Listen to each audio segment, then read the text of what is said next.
मंगलमय मंगलकरण वीतराग विज्ञान नमो ताहि जाते भये अरिहंतादि महान।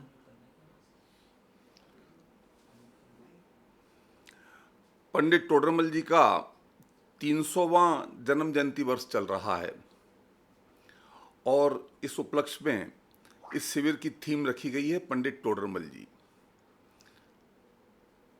पंडित टोडरमल जी के बारे में डॉक्टर साहब ने पीएचडी की है। अपने शोध प्रबंध में लिखा है कि पंडित जी एक ऐसे विद्वान थे जिन्होंने शास्त्रों का अध्ययन तो किया ही, पर दुनिया का भी अध्ययन किया। शास्त्र भी पढ़े और दुनिया को भी पढ़ा।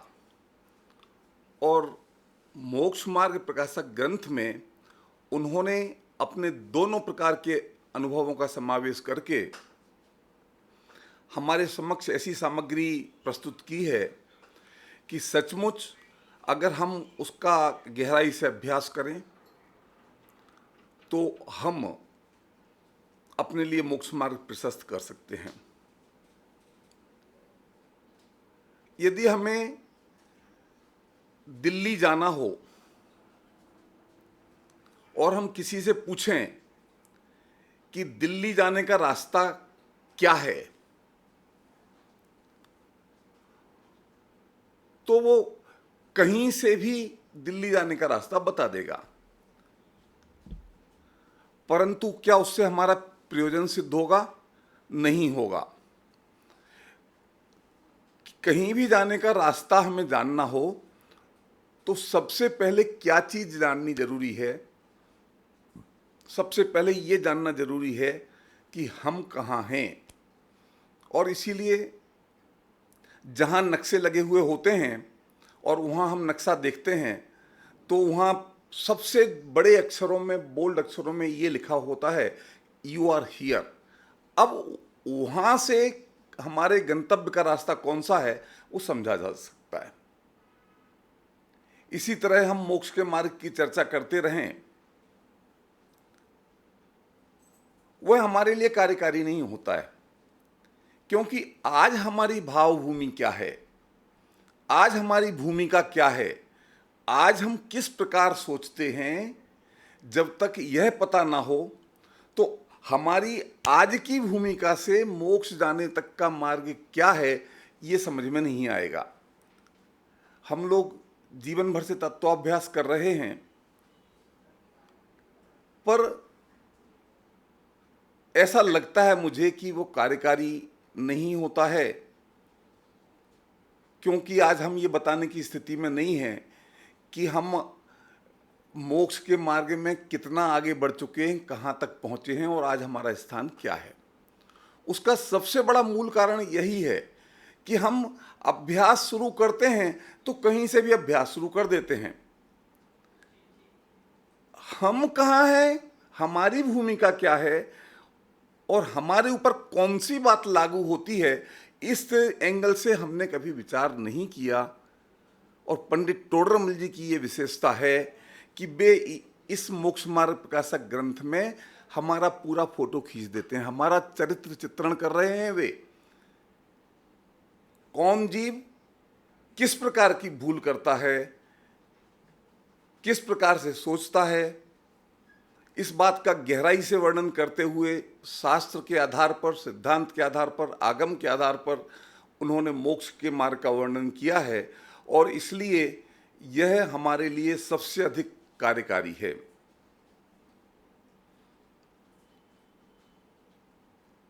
हमें मोक्ष जाना है, हम सभी मोक्ष मार्गी, मोक्षार्थी हैं, मुमुक्षु हैं।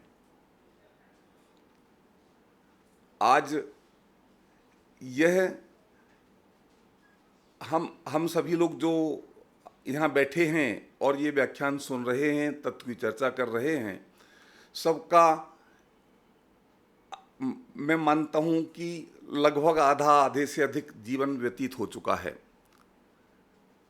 और इस कोरोना महामारी ने हमें इस वस्तु स्वरूप का ज्ञान करा दिया है कि जगत में हमारा रंच मात्र भी कर्तृत्व नहीं है। जगत में लौकिक दृष्टि से हम बहुत सक्षम हैं और अपने आप को बहुत सक्षम मानते हैं, परंतु आज ये हमारी व्यक्तिगत बात ही नहीं, सारा समाज, देश और सरकार सभी एक छोटे से वायरस के सामने असहाय हो गए। कुछ नहीं कर सकते, हमारे हाथ में कुछ नहीं है सिवाय इसके कि हम उस वायरस से डर करके अपने घर में छुप करके बैठ जाएं। अगर ऐसी स्थिति में भी हमारा कर्तृत्व का अहंकार नहीं गलता है, नहीं टूटता है, तो पंडित टोडरमल जी की ही भाषा में बात करूं कि उनके तो दुर्भाग्य की महिमा हमसे कही नहीं जाती है। परंतु जिन लोगों को ये बात समझ में आ गई है कि सचमुच जगत में हमारा कोई भी कर्तृत्व नहीं है, तो क्या अब इस अवसर पर ये विचार करने जैसा नहीं है कि जो गया सो गया, परंतु जो जीवन हमारा शेष रहा है उसमें क्या करने योग्य है। हम ऐसा क्या करें कि हमें लगे कि हमारा यह जीवन सफल रहा। तो सबसे उत्तम बात तो यह है कि हमें मोक्ष मिल जाए, परंतु यह बात हम सभी जानते हैं कि इस पंचम काल में इस भरत क्षेत्र से मोक्ष की प्राप्ति नहीं होती। ठीक है, मोक्ष की प्राप्ति तो नहीं होती, पर हम निर्ग्रंथ साधु दशा तो धारण कर सकते हैं ना। निर्ग्रंथ साधु तो होते हैं ना इस काल में, तब हम कह सकते हैं कि हाँ, साधु हो तो सकते हैं, परंतु आज हमारी भूमिका ऐसी नहीं है कि हम निर्ग्रंथ साधु हो सकें। दरअसल भूमिका का विकास तो हमें ही करना पड़ेगा, और यह भी हम अच्छी तरह से जानते हैं कि निर्ग्रंथ साधु दशा और उसके माध्यम से मोक्ष का उपाय सिर्फ मनुष्य पर्याय में ही हो सकता है। तो आज हमें यह मोक्ष पर्याय मिली है, अगर यह एक बार चली गई तो कब और कैसे ठिकाना लगेगा, कब हमें दोबारा ये अवसर मिलेगा, हम नहीं जानते। तो इस बात का बहाना लेकर के कि हमारी ऐसी भूमिका नहीं है, भूमिका का विकास तो हमें ही करना होगा। जिस दिन भी हम जब भी इस भूमिका का विकास करेंगे, उससे ठीक पहले की दशा तो वैसी ही होगी जैसी आज हमारी है। हमें इसी दशा में से ऊपर उठ करके उस अवस्था में आना होगा जहां हम निर्ग्रंथ दिगंबर साधु दशा धारण कर सकें। पर चलिए, इस बात को हम अपनी विचार श्रेणी में रखते और हम थोड़े से आज की भाषा में प्रैक्टिकल होते हुए इस बात पर विचार कर सकते हैं कि हम इस जीवन में क्या कर सकते हैं। तो भाई, हर मुमुक्षु के मन में एक छुपी हुई साध यह होती है कि यदि इस जीवन में किसी प्रकार हमें सम्यक दर्शन की प्राप्ति हो जाए तो हमारा यह जीवन सफल हो जाए।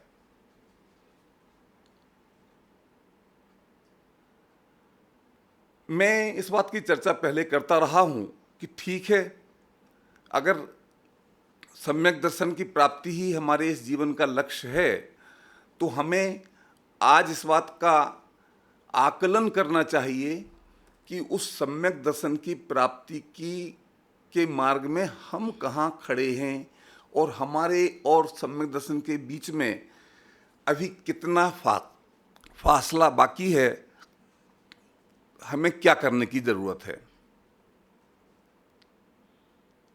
अगर हम सम्यक दर्शन की परिभाषा हम सब भी बहुत अच्छी तरह जानते हैं। तत्वार्थ सूत्र में लिखा है, तत्वार्थ श्रद्धानम सम्यक दर्शनम। 7 तत्वों का यथार्थ सिद्धांत, उसका नाम सम्यक दर्शन है। आत्मा का श्रद्धान, उसका नाम भी सम्यक दर्शन है। और सच्चे देवशास्त्र गुरु के स्वरूप का श्रद्धान, उसका नाम भी सम्यक दर्शन है। अगर हम इसी बात को पंडित टोडरमल जी की भाषा में जानने का प्रयास करें तो 7वें अधिकार में सम्यक्त्व के सन्मुख मिथ्या दृष्टि के प्रकरण में पेज नंबर 260 पर वे लिखते हैं, यहाँ उन्होंने नास्ति की तरफ से सम्यक दर्शन की परिभाषा दी है। देखिए, इस प्रकार साधन करते हुए जब तक, पहला पॉइंट, सच्चा श्रद्धा न हो, सच्चा तत्व श्रद्धा न हो। दूसरा, यह इसी प्रकार है ऐसी प्रतीति सहित जीवादि तत्वों का स्वरूप आपको भासित न हो, जैसे पर्याय में अहम बुद्धि है वैसे केवल आत्मा में अहम बुद्धि न हो, हित अहित रूप अपने भावों को न पहचाने, तब तक सम्यक्त के सन्मुख मिथ्या दृष्टि है। इसका मतलब, क्योंकि जब तक ना हो कहा, इसलिए सम्यक दर्शन नहीं है ऐसा कहा। इसका मतलब अब अगर हम इसे अस्थि के रूप में ढालें तो 7 तत्वों का सही श्रद्धान हो, यह इस प्रकार है ऐसी प्रतीति सहित जीवादि तत्वों का स्वरूप हमें भासित हो, पर्याय में जैसी अहम बुद्धि है वैसी केवल आत्मा में अहम बुद्धि आए, और हित अहित रूप अपने भावों को पहचाने, तो इस जीव को सम्यक दर्शन की प्राप्ति हो जाएगी। ठीक है, ये परिभाषा सम्यक दर्शन की पंडित जी ने स्थापित की है। तो अगर हमें सम्यक दर्शन प्राप्त करना है तो हमें यह करना होगा। क्या करना होगा? कि सच्चा तत्व श्रद्धान करना होगा, और यह इस प्रकार है ऐसी प्रतीति सहित जीवादि तत्वों का स्वरूप समझना होगा। बिना किसी शंका के हमें 7 तत्वों का सही स्वरूप समझना होगा। और जैसी इस पर्याय में अहम बुद्धि है, पर्याय का मतलब, पर्याय किस पर्याय की चर्चा कर रहे हैं पंडित जी? आत्मा में अनंत गुण हैं, उसमें से कौन से गुण की पर्याय की चर्चा कर रहे हैं? यहां उस पर्याय की बात नहीं है, यहां इस असमान जाति द्रव्य पर्याय की बात है, जहां यह शरीर और आत्मा का संयोग होकर एक मनुष्य में परमात्म प्रकाश, जैसी मेरी अहम बुद्धि इस परमात्म प्रकाश में है, कोई भी आधी रात को नींद में, मैं कितनी भी गहरी नींद में हूं और परमात्मा नाम बुलाए तो मेरी नींद खुल जाती है, और दूसरे के नाम को बोलकर नगाड़े भी बजाता रहे तो मेरी नींद नहीं खुलती है, क्योंकि मेरे रोम रोम में, मेरे सबकॉन्शियस माइंड में ये बात घुसी हुई है कि मैं परमात्मा प्रकाश हूँ। तो धीरे से बोलता है परमात्मा और मेरी नींद खुल जाती है। जोर जोर से नगाड़े बजाकर कोई कहे भगवान आत्मा जागो, भगवान आत्मा जागो, तो क्या हमारी नींद खुलेगी? नहीं खुलेगी, क्योंकि हमारी जैसी अहम बुद्धि परमात्म प्रकाश में है, ऐसी भगवान आत्मा में नहीं है। तो पंडित जी कहते हैं कि जैसी पर्याय में अहम बुद्धि है, कौन सी पर्याय में? असमान जाति द्रव्य पर्याय में, वैसी केवल आत्मा में अहम बुद्धि आवे तो सम्यक दर्शन की प्राप्ति हो, और हित अहित रूप अपने भावों को पहचाने तो सम्यक दर्शन की प्राप्ति हो। तो ये ऐसा कैसे हो? हमें अगर, आजकल जमाना है अप्लाइड साइंस का, कोई वैज्ञानिक साइंस के किसी सिद्धांत का प्रतिपादन करता है तो सबसे पहले सवाल ये उठता है कि यह सिद्धांत हमारे किस काम का? हम सिर्फ वह चीज जानना चाहते हैं जिसका उपयोग हमारे जीवन में हो सके, वो हमारे किसी काम में आ सके। तो हम तत्व का अभ्यास कर रहे हैं, और पंडित टोडरमल जी की भाषा में ही बात करें तो जब कभी भगवान आत्मा की बात करता है तो जैसे किसी और की बात कर रहा हो, इस प्रकार बात करके अलग हो जाता है। ऐसा नहीं मानता कि भगवान आत्मा मतलब मैं स्वयं हूं, अपने ऊपर लागू नहीं करता, अपने ऊपर अप्लाई नहीं करता। तो हम आज तक हम सफल क्यों नहीं होते हैं, आगे क्यों नहीं बढ़ पाते हैं? कि हम तत्व चर्चा तो करते हैं, तत्व अभ्यास तो करते हैं, पर उसे हम अपने ऊपर लागू नहीं करते हैं। अब अगर हमें अपने इस प्रयोजन की सिद्धि करनी है, अपने इस जीवन में सम्यक दर्शन की प्राप्ति करनी है, तो हमें ये समझना पड़ेगा ना कि सम्यक दर्शन कहते किसे हैं और उस सम्यक दर्शन को प्राप्त करने की विधि क्या है। तो सम्यक दर्शन की परिभाषा पंडित जी ने यहां बताई, और ये जो चारों पॉइंट हैं, 7 तत्वों का यथार्थ सिद्धांत करना, इस पर्याय में जैसी अहम बुद्धि है वैसी अहम बुद्धि अपने भगवान आत्मा में धारण करना, अपने प्रयोजन का ज्ञान होना, ये सब बातें सम्यक दर्शन की प्राप्ति होने में और सम्यक दर्शन की प्राप्ति के एक समय पहले वैसी की वैसी रहेंगी। यानी कि मेरा कहने का तात्पर्य यह है कि जिस जीव को सम्यक दर्शन की प्राप्ति होती है, उसकी समझ सम्यक दर्शन की प्राप्ति के बाद में उसकी समझ में कोई परिवर्तन नहीं आता है। आत्मा के स्वरूप के बारे में, परमात्मा के स्वरूप के बारे में, देवशास्त्र गुरु के स्वरूप के बारे में, 7 तत्वों के स्वरूप के बारे में उसकी समझ में रंच मात्र परिवर्तन नहीं होता है। सम्यक दर्शन से पहले जो उसकी समझ थी, उसकी वैसी की वैसी समझ रहती है। इसका मतलब इन सब बातों का निर्णय तो सम्यक दर्शन होने से पहले ही यथार्थ हो जाता है।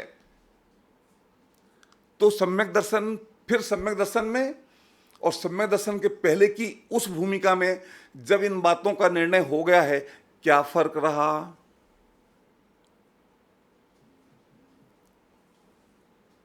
देखिए, भगवान की प्रतिमा को हम पंचकल्याणक में ले जाते हैं।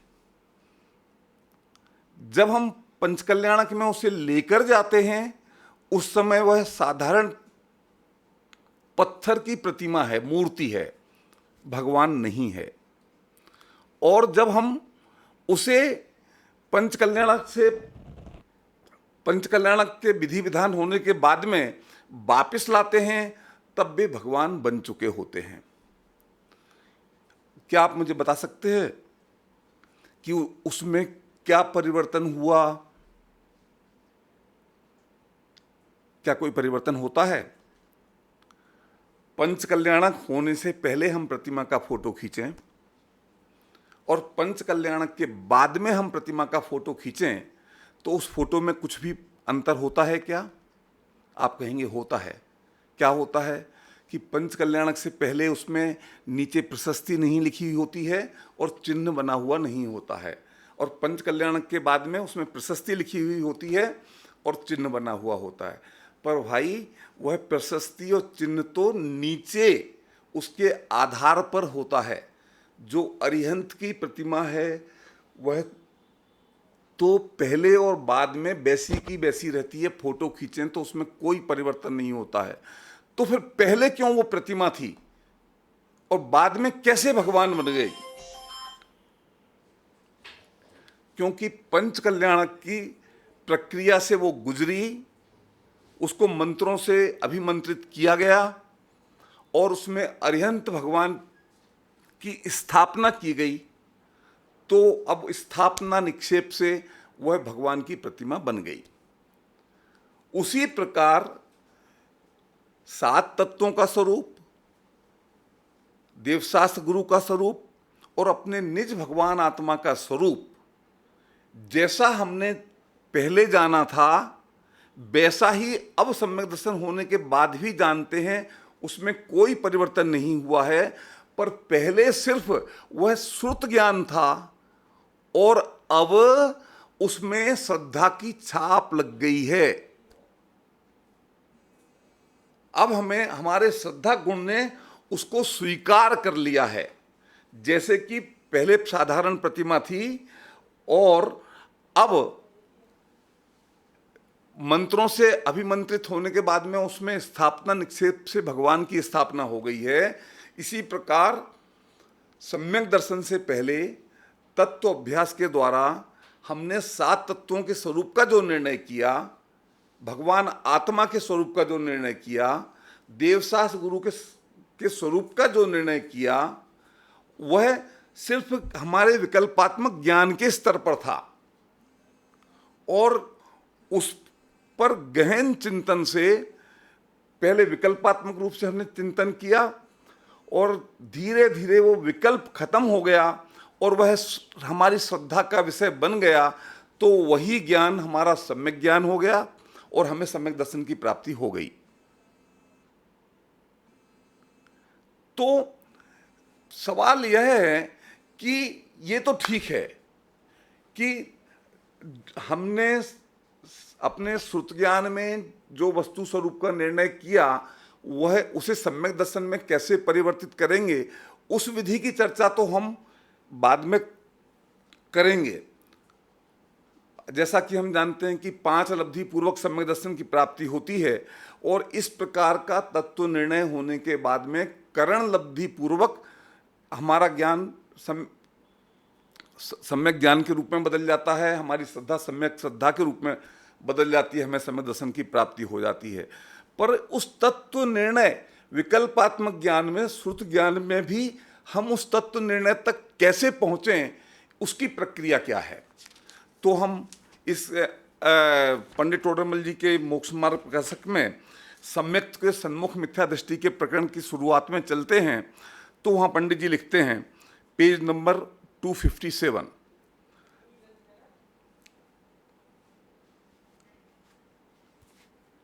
सम्यक्त के सन्मुख मिथ्या दृष्टि। अब सम्यक्त के सन्मुख जो मिथ्या दृष्टि हैं उनका निरूपण करते हैं। कोई मंद कसाय आदि का कारण पाकर ज्ञानावर्णादि कर्मों का क्षयोपशम हुआ। ये क्या हुआ? मंद कसायादि का निमित्त पाकर ज्ञानावर्णादिक कर्मों का क्षयोपशम हुआ। ये हुई क्षयोपशम लब्धि, जिससे तत्व विचार करने की शक्ति हुई तथा मोह मंद हुआ, जिससे तत्व विचार में उद्यम हुआ। ये क्या हुआ? ये विशुद्धि लब्धि। और बाह्य निमित्त देव गुरु शास्त्रादिक का हुआ, उससे सच्चे उपदेश का लाभ हुआ। यह क्या हुआ? देशना लब्धि, क्षयोपशम लब्धि, विशुद्धि लब्धि और देशना लब्धि। यहां पर उन्होंने इनका नाम का उल्लेख नहीं किया है, उसका भाव बताया है। भाव में से हमें निकालना है कि इसमें 3 लब्धियां आ गई। मैं एक बार फिर पढ़ता हूं, ध्यान से सुनिए। कोई मंद कसायादिक का कारण पाकर ज्ञानावर्णादिक कर्मों का क्षयोपशम हुआ, जिससे तत्व विचार करने की शक्ति हुई तथा मोह मंद हुआ, जिससे तत्व विचार में उद्यम हुआ और बाह्य निमित्त देव गुरु शास्त्रादिक का हुआ, उनसे सच्चे उपदेश का लाभ हुआ। इस प्रकार हमें क्षयोपशम लब्धि, विशुद्धि लब्धि और देशना लब्धि, इन 3 की प्राप्ति हो गई। उस टेक्निकलिटी में अभी मत जाइएगा कि इनका नाम तब तक क्षयोपशम लब्धि, विशुद्धि लब्धि और देशना लब्धि नहीं पड़ता है जब तक कि सम्यक दर्शन की प्राप्ति नहीं हो जाती है। ये जब तक सम्यक दर्शन की प्राप्ति न हो तब तक ज्ञान का क्षयोपशम है, पर वह क्षयोपशम लब्धि नहीं है। हमारे अंदर विशुद्धि हुई है पर वह विशुद्धि लब्धि नहीं है। हमें देशना मिली है पर उसका नाम देशना लब्धि नहीं है। और जैसे ही हमें सम्यक दर्शन की प्राप्ति होती है तो इन्हीं चीजों का नाम क्षय उपशम लब्धि, विशुद्धि लब्धि और देशना लब्धि पड़ जाता है। कारण क्या है कि अगर इनका नाम लब्धि हो तो हमें इसके फल की प्राप्ति होनी ही चाहिए, पर सच्चाई यह है कि चार लब्धियां तो कई बार हुई और कई बार जीव को हो जाती है, पर सम्यक दर्शन की प्राप्ति नहीं होती। क्षय उपशम लब्धि, विशुद्धि लब्धि, देशना लब्धि और प्रायोग्य लब्धि। करण लब्धि की एक बार शुरुआत हो जाए तो वह सम्यक दर्शन में परिवर्तित होकर के ही पूरी होती है। करण लब्धि एक बार शुरू हो जाए तो सम्यक दर्शन की प्राप्ति होती ही होती है, पर सम्यक दर्शन के बिना ये चार लब्धियां हो भी जाएं तो सम्यक दर्शन की प्राप्ति हो ये जरूरी नहीं है। तो देखना हमें यह है कि क्या हमें इन तीन चीजों की प्राप्ति हुई है, क्षयोपशम की, विशुद्धि की और देशना की। इसका पता कैसे लगे? तो इसके लक्षण पंडित जी आगे चर्चा करते हैं। वहां अपने प्रयोजनभूत मोक्ष मार्ग के देव गुरु धर्मादिक के जीवादि तत्वों के तथा निज पर के और अपने को अहितकारी हितकारी भावों के इत्यादि के उपदेश से सावधान होकर ऐसा विचार किया कि अहो, मुझे तो इन बातों की खबर ही नहीं है, मैं तो भ्रम से भूलकर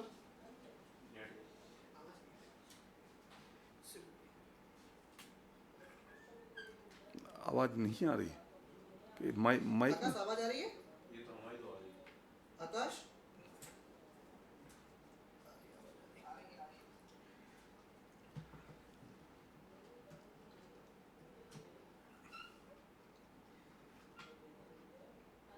ये जगत की क्षणभंगुरता,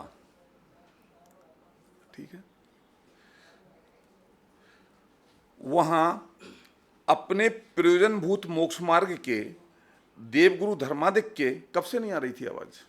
अच्छा, वहां अपने प्रयोजनभूत मोक्ष मार्ग के देवगुरु धर्मादिक के जीवादि तत्वों के तथा निज पर के और अपने को अहितकारी हितकारी भावों के इत्यादि के उपदेश से सावधान होकर ऐसा विचार किया कि अहो, मुझे तो इन बातों की खबर ही नहीं, मैं भ्रम से भूलकर प्राप्त पर्याय में ही तन्मय हुआ। परंतु इस पर्याय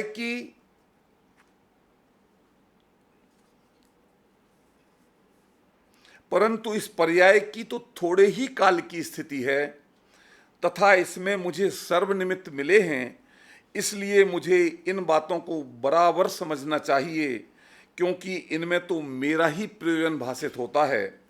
ऐसा विचार कर जो उपदेश सुना उसका निर्धार करने का उद्यम किया। इस प्रकरण को मैंने क्यों चुना, इसके पीछे की प्रेरणा मुझे ऐसे मिली कि ये जो वर्तमान में शिविर चल रहा है ना, तो इसमें हमारे पास में बहुत सारे मुमुक्षु भाइयों के कमेंट्स आते हैं और वो बिल्कुल इसी तरह अहोभाव के साथ में, ओहो, हमने तो सारा जीवन यूं ही गंवा दिया, हमें तो कभी इतना समय ही नहीं मिला कि हम इस प्रकार से इस तत्व का अभ्यास करें। अब इस कोरोना की कृपा से हमें इतना समय मिला और यह सब लाभ मिल रहा है, और अब तक हमने कितना खोया इसका भी अफसोस जताते हैं, और अब आगे का सही उपयोग करके अपने कल्याण का मार्ग प्रशस्त करने का संकल्प व्यक्त करते हैं। तो मुझे इस प्रसंग की याद आई। तो यह जिनकी ऐसी परिणति हुई उनकी तो ठीक, पर क्या यही परिणति हम सभी की नहीं होनी चाहिए? क्या हम सभी के मन में ये विचार नहीं आना चाहिए? देखिए, ये निमित्त तो हम सभी को उपलब्ध हैं, ये कोरोना सभी के लिए है। अगर क्षय उपशम की बात करें तो एक 8 वर्ष के बालक को ज्ञान का ऐसा क्षयोपम होता है कि वह अपने आत्मा परमात्मा के स्वरूप को समझ सकता है, 7 तत्वों का सही स्वरूप समझ सकता है, देवशास्त्र गुरु के स्वरूप को समझ सकता है। इतना ज्ञान का क्षयोपम 8 वर्ष के बालक को भी होता है। तो वह क्षयोपम तो हमें प्राप्त है, परंतु क्षयोपम होने मात्र से कुछ नहीं होता। उस क्षयोपम का उपयोग करने के लिए हमें विशुद्धि चाहिए। विशुद्धि क्या है? पंडित टोडरमल जी ने कहा ना कि मोह मंद हुआ जिससे तत्व विचार में उद्यम हुआ।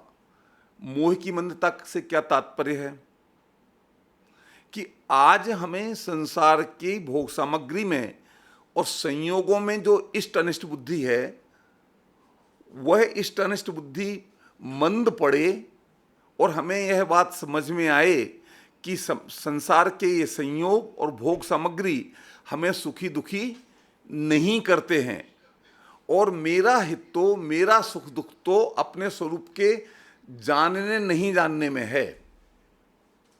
इसलिए अब मुझे अपने स्वरूप का निर्धारण करने का उपक्रम करना चाहिए। ये जो भावना उत्पन्न होती है उसका नाम विशुद्धि लब्धि है। मैं एक उदाहरण दिया करता हूं कि क्षयोपम में और विशुद्धि में क्या अंतर है। मैं एक उदाहरण दूं। मैं बंबई में रहा करता था। बंबई में लोगों को हापुस आम का बहुत क्रेज है, और वे घर में क्या खाते हैं क्या नहीं खाते हैं उसकी चर्चा कोई नहीं करेगा, पर हापुस आम की चर्चा वे जरूर करेंगे। उसे स्टेटस सिंबल मानते हैं। वो ये चर्चा करेंगे कि हमने तो आम खाने शुरू कर दिए। हाँ, हालांकि 2000 रुपये डजन मिल रहे हैं, पर हमने तो शुरू कर दिए। वो काजू किशमिश की बात नहीं करेंगे, पर हापुस आम की चर्चा जरूर करेंगे। तो मैं पूछता हूं कि हापुस आम 2000 रुपये डजन मिल रहे हैं बाजार में, और मेरी जेब में 5000 रुपया हैं, तो मुझे हापुस आम मिल जाएंगे क्या? बड़ा सरल सा सवाल है, और इसका जवाब आप अपने मन में स्वयं दीजिए। क्या सवाल है कि बाजार में हापुस आम 2000 रुपये डजन मिल रहे हैं और मेरी जेब में 5000 रुपया हैं, तो मुझे हापुस आम मिल जाएंगे क्या? आपका जवाब स्वाभाविक तौर पर हो सकता है कि मिल ही जाएंगे ना, इसमें क्या शक है। क्योंकि हापुस आम, एक डजन हापुस आम खरीदने के लिए सिर्फ 2000 रुपये की जरूरत है, और आपके पास तो 5000 रुपये हैं, तो मिल ही जाएंगे ना। परंतु मेरा तो प्रैक्टिकल अनुभव है, मैं कई बार 5000 रुपये जेब में डाल करके बाजार के चक्कर लगा आया, पर मुझे तो हापुस आम नहीं मिले। क्यों नहीं मिले? क्योंकि जेब में 5000 रुपये होने से हापुस आम नहीं मिलते हैं। वो हापुस आम का भाव 2000 रुपये डजन है, तो 2000 रुपया हापुस आम खरीदने के लिए मानसिक तैयारी होनी चाहिए। हम आम खरीदने के लिए 2000 रुपया खर्च करने को तैयार होना चाहिए, तो हापुस आम घर में आएंगे। जेब में होने से घर में नहीं आएंगे। इस प्रकार 8 वर्ष के बालक को इतना ज्ञान का क्षयोपम तो है कि वह आत्मा परमात्मा के स्वरूप को समझ सकता है, 7 तत्वों के स्वरूप को समझ सकता है, देवशास्त्र गुरु के सिद्धांत को, देवशास्त्र गुरु के स्वरूप को समझ सकता है। परंतु इतने ज्ञान के क्षयोपम होने मात्र से कुछ नहीं होगा। हमें अपने उस ज्ञान के क्षयोपम का उपयोग इन बातों को समझने में करने की मानसिक तैयारी होनी चाहिए। उसके पीछे जो समय देना है वो होना चाहिए, स्वाध्याय करना है वो स्वाध्याय करने की इच्छा होनी चाहिए। तो क्षयोपम लब्धि, क्षयोपम तो सभी मनुष्यों को जो 8 वर्ष की उम्र पूरी कर चुके हैं उन्हें है। परंतु उनमें विशुद्धि नहीं है, उनका मोह मंद नहीं हुआ है, संसार से उनका मोह भंग नहीं हुआ है। और अहो, हमें तो इन बातों की खबर ही नहीं थी, इनमें तो हमारा ही हित भाषित होता है, ऐसी भावना उनके अंदर में नहीं आई, ऐसी विशुद्धि नहीं उनके अंदर में आई, ऐसी पात्रता का परिपाक नहीं हुआ, इसलिए वे स्वाध्याय के अंदर जुड़ते नहीं हैं। तो फिर सम्यक दर्शन की प्राप्ति कैसे हो, देवशास्त्र गुरु के स्वरूप का ज्ञान कैसे हो, सात तत्वों का ज्ञान कैसे हो, हमारी आत्मा का स्वरूप क्या है उसका ज्ञान कैसे हो। तो सिर्फ क्षयोपशम होने से काम नहीं होता है, क्षयोपशम होने के बाद में हमें इस बात की तैयारी हो कि हम उस क्षयोपशम का उपयोग इनका स्वरूप समझने में करें। तो पंडित जी ने बताया कि कोई मंद कषाय का कारण पाकर ज्ञानावरणादिक का क्षयोपशम हुआ और जिससे तत्व विचार करने की शक्ति हुई, अभी तक तो सिर्फ शक्ति हुई है, पर उसके साथ ही मोह मंद हुआ जिससे तत्व विचार में उद्यम हुआ, ये विशुद्धि लब्धि हुई। मोह मंद हुआ उसका नाम है विशुद्धि लब्धि। और बाह्य निमित्त जब क्षयोपशम है, विशुद्धि हुई, बात को समझने की इच्छा जागृत हुई, उसके लिए पुरुषार्थ करने को तैयार हो गया, तब इतने से काम हो जाएगा? नहीं होगा, क्योंकि कोई तत्व को समझाने वाला भी गुरु भी तो चाहिए, शास्त्र भी तो चाहिए। तो बाह्य निमित्त देव गुरु शास्त्र का भी हो गया। इस प्रकार उन्हें उनसे सच्चे उपदेश का लाभ हुआ। तो हमारी आज की स्थिति ऐसी है कि एक तरफ हमें संसार की असारता का ज्ञान हो गया, समाज में संसार में कुछ भी करने की हम में कोई क्षमता नहीं है, हम एक बाल को भी नहीं मोड़ सकते हैं, इस बात का हमें अच्छी तरह से ज्ञान हो गया। और ऐसे में आज जब हमें हमारा संसार से मोह भंग हुआ तो हमें अपने स्वरूप को समझने की जिज्ञासा उत्पन्न हुई, और ऐसे में हमें इस ई शिविर के माध्यम से तत्व ज्ञान सुनने का अवसर मिला। तो हमारी तीन शर्तें तो पूरी हो गई, क्षयोपशम लब्धि, विशुद्धि लब्धि और देशना लब्धि की। वहाँ अपने प्रयोजनभूत मोक्ष मार्ग के, देव गुरु धर्मादिक के, जीवादि तत्वों के तथा निज पर के और अपने हितकारी अहितकारी भावों के इत्यादि के उपदेश से सावधान होकर ऐसा विचार किया कि अहो, मुझे तो इन बातों की खबर ही नहीं, मैं भ्रम से भूलकर प्राप्त पर्याय में ही तन्मय हुआ। ये प्राप्त पर्याय में ही तन्मय हुआ, इस बात में बहुत माल है, इस बात में बहुत माल है। इसकी जितनी भी गहराई में जाएं तो कम है, हमारे पास समय तो लगभग हो ही गया है। परंतु मैं प्राप्त पर्याय में तन्मयता का एक उदाहरण आपको देना चाहता हूं। प्रथमान योग में आपने सुना होगा कि एक राजा मृत्युशैया पर था और उसको किसी अवधि ज्ञानी साधु ने यह बताया कि उसने बहुत जिज्ञासा पूर्वक पूछा कि मैं अगले भव में कहाँ जाऊँगा। मुनिराज बताने में रुचिवंत तो नहीं थे, पर जब बहुत आग्रह देखा तो उन्होंने सच्ची सच्ची बात बता दिया कि तू अपने ही राजमहल में मल के अंदर कीड़ा बनेगा, मल के अंदर। तो उसको बहुत घृणा हुई और उसने अपने बेटे से कहा कि बेटे, जैसे ही तू मुझे देखे मुझे मार देना। क्यों? क्योंकि मैं वहाँ ऐसे संयोग में नहीं रह सकूँगा, किसी भी हालत में नहीं रह सकूँगा। कौन रह सकता है?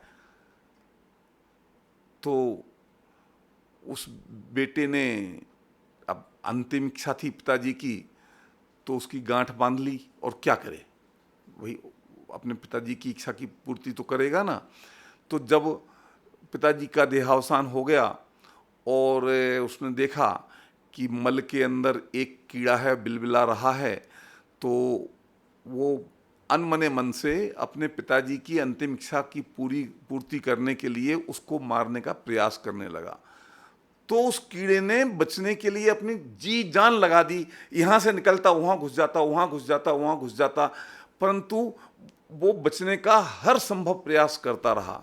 और जब वो हाथ में नहीं आया तो फिर राजकुमार मुनिराज के पास गए कि भाई पिताजी की अंतिम इच्छा थी और मैंने पूर्ति करने का प्रयास किया, परंतु वो मैं तो सफल नहीं हो पाया, क्योंकि वो तब उन्होंने मुनिराज ने कहा कि बेटा, उन्होंने कहा था सो ठीक है, पर तुझे ऐसा कुछ करने की ज़रूरत नहीं है, क्योंकि इस जीव का स्वभाव ही ऐसा है कि वो प्राप्त पर्याय में तन्मय हो जाता है।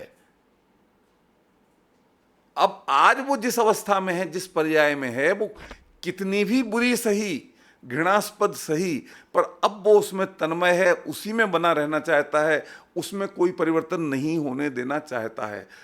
ऐसी हमें जब हम ये उदाहरण सुनते हैं तो उस राजा की और उस जीव की बुद्धि पर हमें तरस आता है, परंतु हम सब भी ऐसे ही हैं, प्राप्त पर्याय में तन्मय हैं, और इसीलिए हम इस वर्तमान सेटअप में से निकलना नहीं चाहते, आगे बढ़ना नहीं चाहते।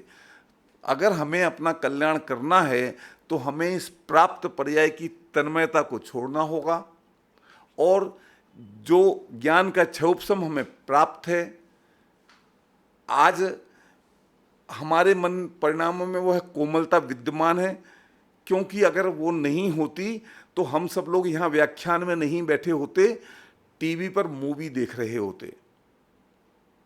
हम सब लोग यहाँ बैठे तत्व चर्चा कर रहे हैं, इसका मतलब यह है कि हमारे परिणामों में योग्य विशुद्धि विद्यमान है।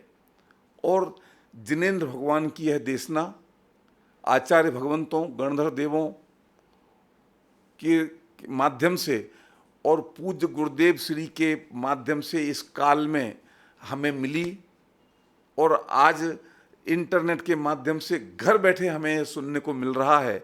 तो क्षयोपशम, विशुद्धि और देशना तो हमारे पास में उपलब्ध है। अब इसके माध्यम से हमें श्रुत ज्ञान में, विकल्पात्मक ज्ञान में अपने आत्मा का स्वरूप समझना है, 7 तत्वों का यथार्थ स्वरूप समझना है,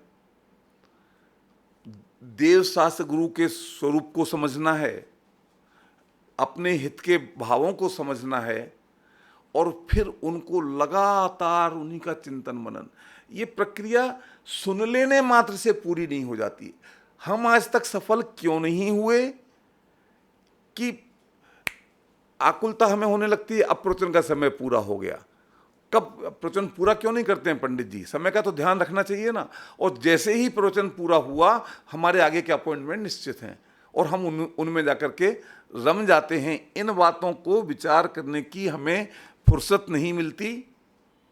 जब तक इनका चिंतन और मनन नहीं चलेगा, तब तक ये कार्यकारी नहीं होंगे, क्योंकि उसकी प्रक्रिया ही यही है। प्रायोग्य लब्धि की प्रक्रिया ही यही है कि जो इसकी बहुत अच्छी विधि, समय की मर्यादा है, बहुत अच्छी विधि, वैज्ञानिक विधि पंडित जी ने आगे बताई है कि शास्त्रों में सुनना, उसका पूरा चिंतन करना, चिंतन करने पर जो बात समझ में ना आए उस पर विचार करना, गुरु से दोबारा पूछना, गुरु बताएं, उस पर